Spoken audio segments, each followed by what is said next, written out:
It's been a while, hasn't it? Well, I'm not sure if it is the longest pause between the Archetype rematch volumes, but 5 months is a bit of a long time. So yeah, here we are, finally in volume 13. This is one of the better volumes because most of the cards, the vast majority of this 60 card compilation we have here today are actually really solid and really good and really help the archetypes they were made for really shine in the modern day. And yeah, it's probably best that we start immediately, and we're starting off with an archetype that is making its debut on this sub-series, BATTLIN Boxers, who are some of the oldest I've looked at. It's one of the older videos on the channel, and they finally received their very first wave of support.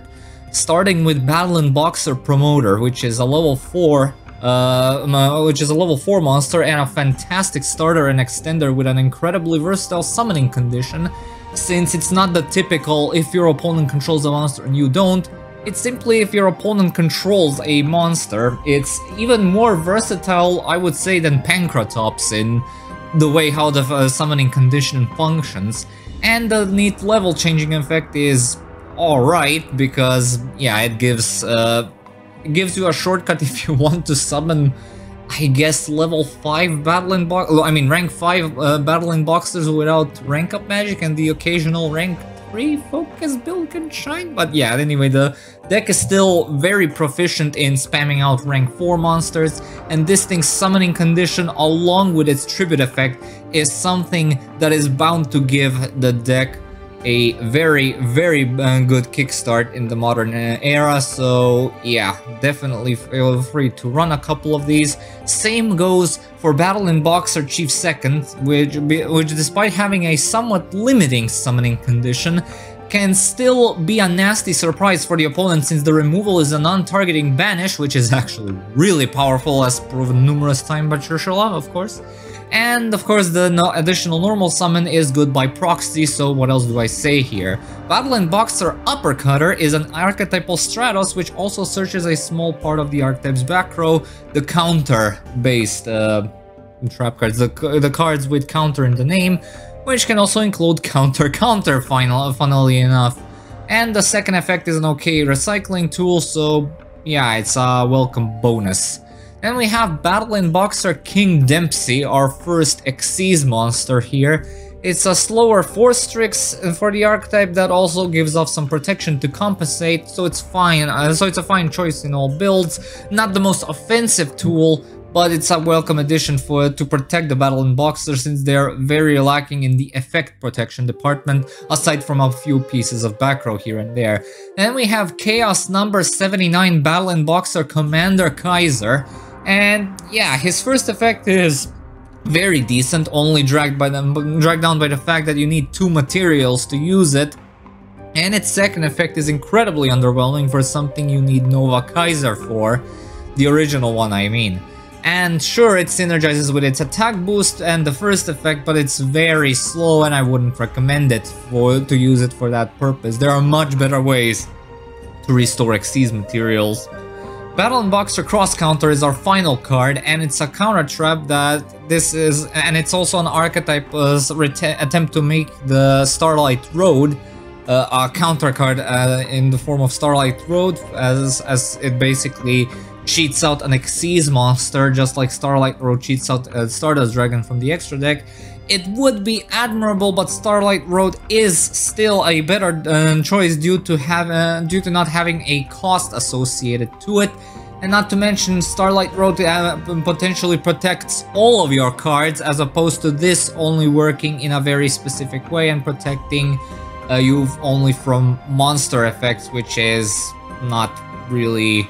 I mean, it is a good form of protection, but it's a bit more underwhelming compared to how versatile Starlight Road can potentially be. Yeah, sure, both are format assassins, Starlight Road especially, but again, the cost makes it a bit clunky to run, because hardly any, I should say, BATTLIN Boxers don't compensate from being sent to the graveyard this way, so yeah. But again, it's searchable, so it also helps, so feel free to run a couple of these. Yeah. Next up we have another archetype which I think also debuts in this series, those being Monarchs, with a single new solitary piece of support, that being Testalos the Shadow Firestorm Monarch. Yeah, it's clearly a fusion of Caius and Testalos, but again, they can't use an extra deck, they're just handicapped in that way, but whatever. Anyway, it was really clearly made as an additional tool for Monarchs to have against hand traps, and although its alternate summoning condition is leaning a bit to the specific side, so I feel that running any more than one would be a bit too tricky, and if the summoning condition, the alternate summoning condition, did not need for your monster that is being tributed to be tributed as well, tribute summoned as well, I mean, then I'd be singing a different tune, since this would be a bit more of a bit more versatile of a card. And that it does it for Monarchs. Again, one card. And then we have another archetype with one card worth of support, that being Dark Magicians. Dark Magician, the Magical Knight of Dragons, a new fusion monster which can be summoned with the Eye of Timaeus. So yeah, let's see if it is good or not. And the answer is no. So yeah, with the Eye of Timaeus and a Dark Magician, you essentially get a slightly better Flame Wingman. And while the floating effect is something I would consider almost okay, it forces you to run the original non-effect Gaia the Dragon Champion brick, as opposed to literally any other retrain that the archetype has got. This dumb restriction makes this card completely useless and pointless, so yeah, moving on. And next up we have a whole bunch of new support with the Super Heavy Samurai archetype, which has suddenly got a resurgence after that, I think, one support card during the Link era with the Super Heavy Samurai Scarecrow. Anyway, Super Heavy Samurai Spy is our first card we're taking a look at, and along with the usual summoning condition you're probably used to seeing in Super Heavy Samurais, it's literally Warlord Susanoo's effect, but much easier to access, which gives the deck a fantastic kickstart. So yeah, run 3 at all times. Then we have Super Heavy Samurai Bike, a simple searcher for the whole archetype, and that level modulation effect is fine. You'll rarely use it, but still it's an undisputed 3-off staple, so it doesn't tend to hurt. Super Heavy Samurai Soul Gaia booster is... I mean, the first effect is completely unnecessary, so the only benefit that it offers is the special summon condition, so you generally don't want to run any more than one. Then we have Super Heavy Samurai Constable, which is only ran if you decide to run their Pendulum monsters, which, by the way, they received a couple of new ones, so for a grand total of 5 if you count an extra deck monster they also received. So all I can say is run by preference. And we have our first new Pendulum monsters to take a look at, Super Heavy Samurai Prodigy Wakaushi. And that's the first one, and the first Pendulum monsters I would actively advise that you run regardless of build, because the first monster effect of this card makes it a Summoner Monk of the archetype, and very much worth running, seeing how it lets you summon a monster of any level as opposed to Summoner Monk only summoning level 4 monsters. Even if you don't care about the other Pendulums, this is a fantastic card to run regardless of build. Then we have the other new Pendulum, main deck Pendulum monster, Super Heavy Samurai Monk Warrior Benkei. Definitely the most specific Pendulum monster so far, but seeing how big Benkei is still quite crucial to the deck's playstyle, it doesn't hurt to run a copy of it, so again, run by preference just like Constable. Then we have Super Heavy Samurai General Shanao, which is a Synchro Pendulum, and this thing was specifically made to juggle the Pendulum monsters around, so builds not focused on them should probably ignore this guy, so once again, run by preference. Super Heavy Samurai Overlord Masurao is the last monster we're taking a look at, and the last support card, of course, for the Super Heavy Samurai. And yeah, huge beater, pretty good protection, and a neat draw effect, which is gonna be live most of the time, making it another solid boss monster for the archetype. That was it for the Super Heavy Samurais, and yeah, this was a pretty nifty support wave, which actually feels like well thought out and well integrated to match the standards of the modern era. Again, I would like some more oppressively offensive beaters to be added to the archetype, but this is fine enough.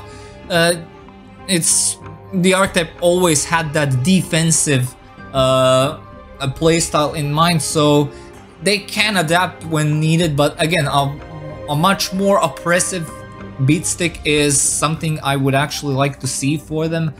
But hey, we'll get everything in time, including the new Fortune Lady support. Am I right, guys? Please print them anyway. Anyway, next up we have the Firewall archetype received another hefty support wave, and some cards even merged them with Code Talkers. I mean, what a shocker. But anyway, let's go through the main deck. First, we have Firewall Defensor first. And you can really tell that they're trying to make up for all the versatility Firewall Dragon last after the errata, and this effect is fine, and it's bound to give dedicated Cyber's Link Spam deck a good kickstart, and same goes for Firewall Phantom. Again, same thing as Defender, but only for CYNET back row, so if you run one, you run the other as well, but its level is a bit annoying, so watch out. Then we have PROTECTCODE Talker, our first extra deck monster. Just how Access Code Talker helps access victories faster, this guy offers you some really good protection.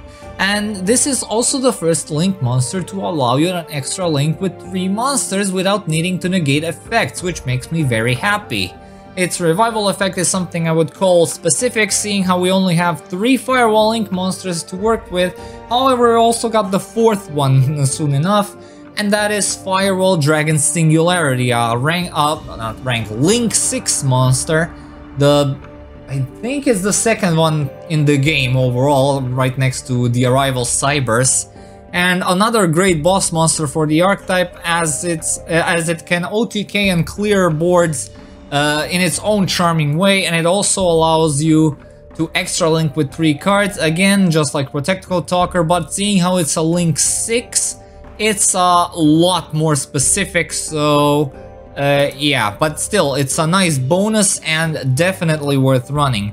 CYNET Circuit is the trap card and the last card of the Firewall archetype in this support wave. And this was clearly made with the intention of resetting Firewall Dragon's effect along with giving you 2 revivals. However, the fact that you need to have 2000 life points to use it, or less, to use the reset effect is a bit annoying despite being a reference to the anime, so once again, run by preference. We're still technically not done with this kind of theming, because the next archetype are actually pure Code Talkers that received the boost as well. However, next up we have ROKKET Coder, which is, again, this thing is another Yaoi-styled combination monster, which allows it to be used as either a Rocket or in a Rocket deck or a Code Talker Cybers deck. And for what it's supposed to be, it's perfectly fine, so I guess I'm putting this as both a Rocket and a Code Talker card. And then we have Link Decoder, another Link 1, and it's a fantastic extra linking or link climbing tool. Really nothing else to say about it other than it sucks to see it limited to its own archetype, but I think that might have probably been for the best. Who knows?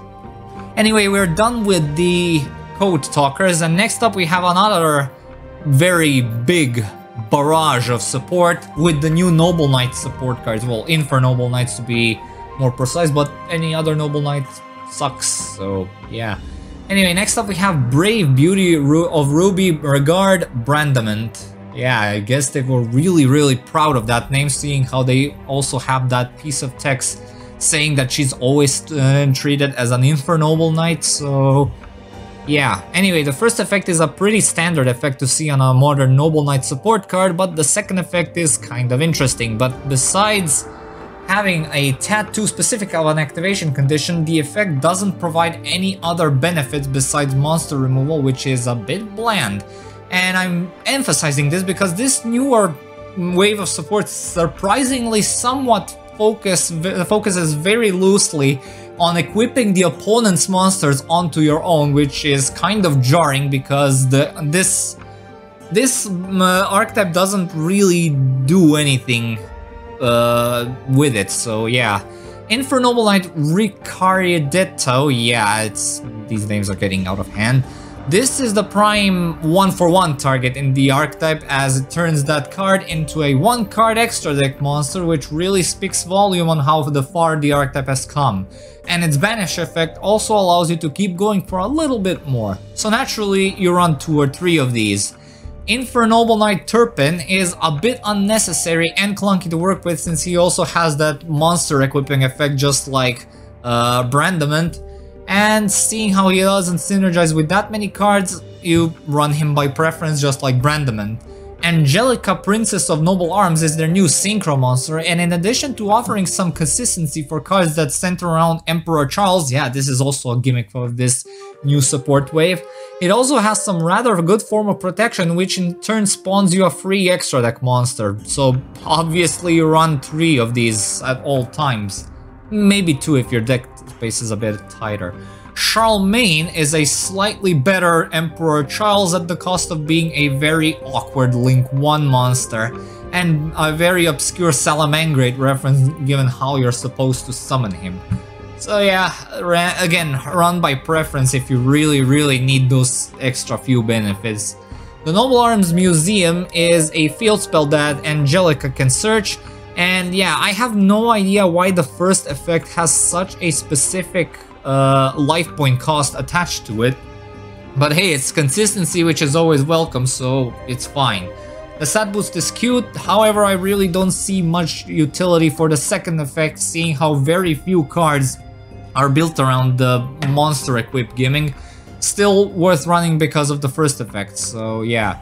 Infernoble Arms Almus is another equip card, which is easily a 3-off since it has the ability to become any archetypal equip you need, and its second effect offers some recovery, so go nuts. The Epic Poem of Charles is the last card we have for this wave of support, and like the name implies, this one heavily rolls around Charles, but the payoff you get for this is not worth it, so I feel you're better off skipping it.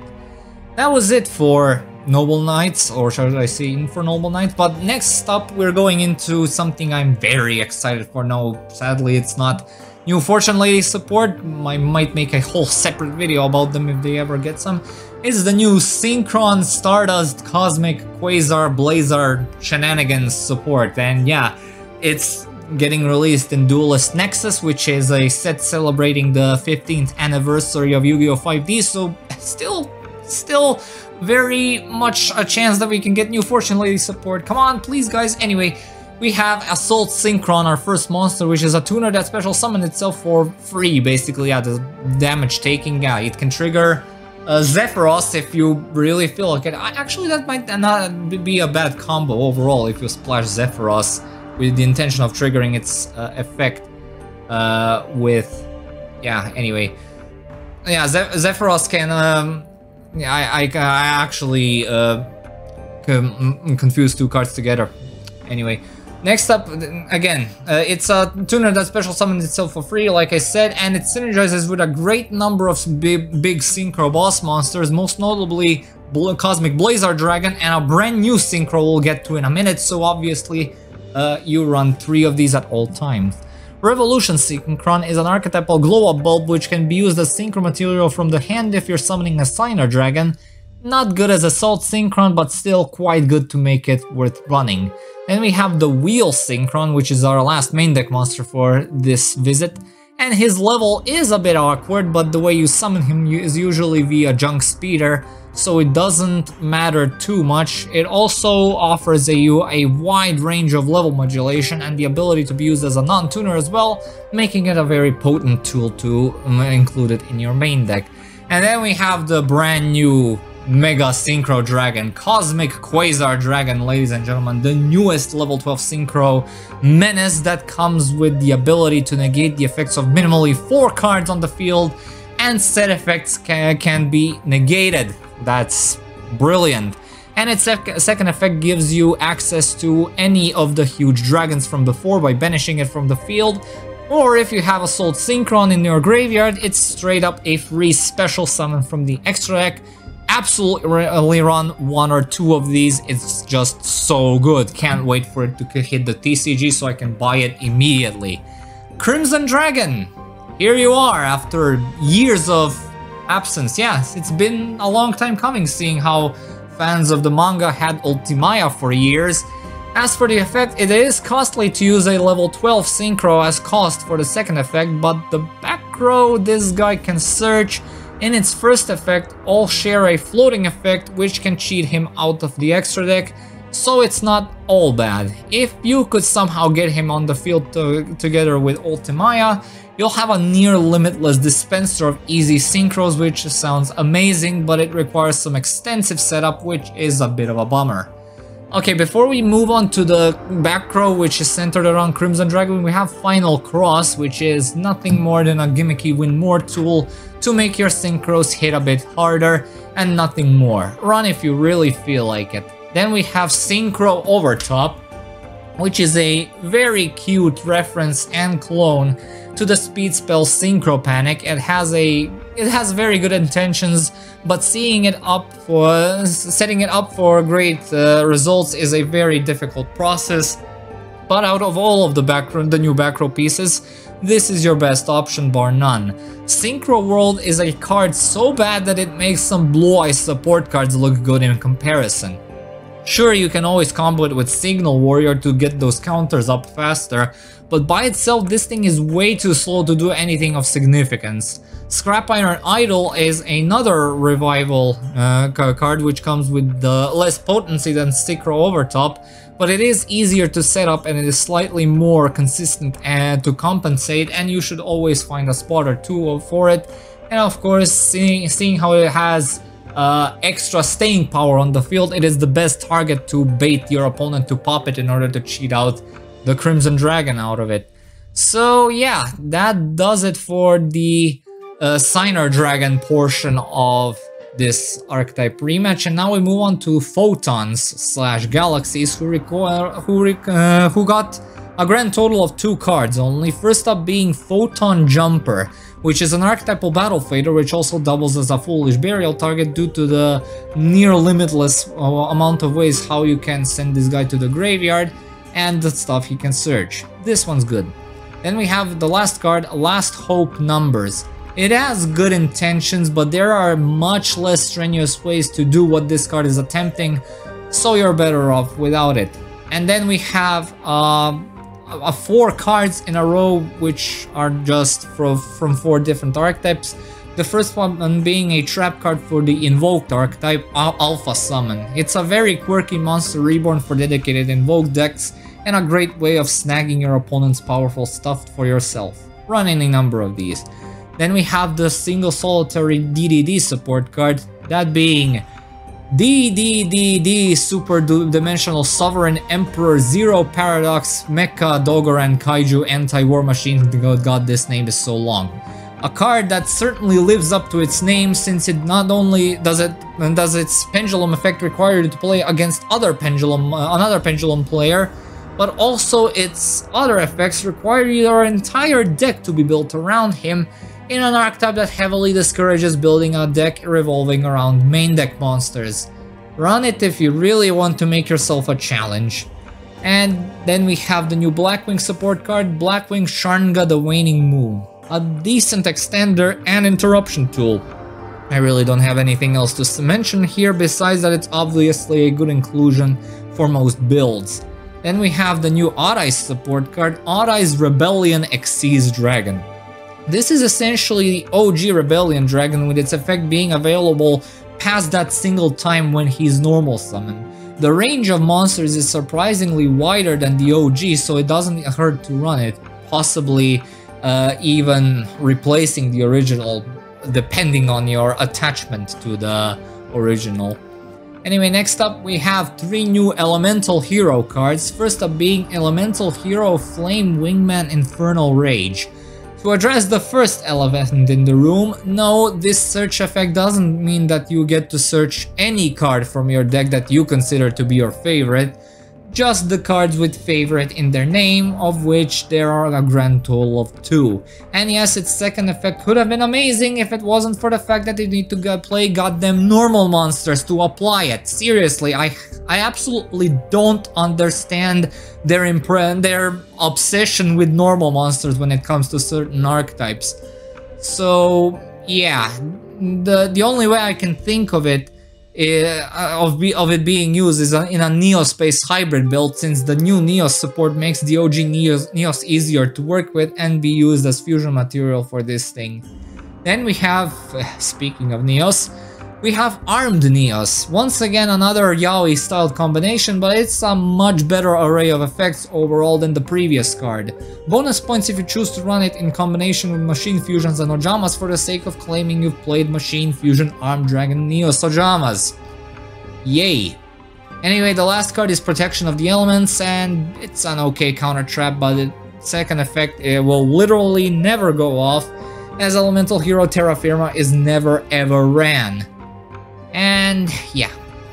And now we move on to the semi-final archetype that receives some new support and even a structure deck to go with it, those being TRAPTRIX. The first one being TRAPTRIX Arachnocampa, a quick effect extender which is kind of important since it gives you a way to trigger our trap holes with your own effects to disrupt your opponent more frequently, since she also has the standard immunity effect and can also offer protection to your set back row, thus making her a 3-off.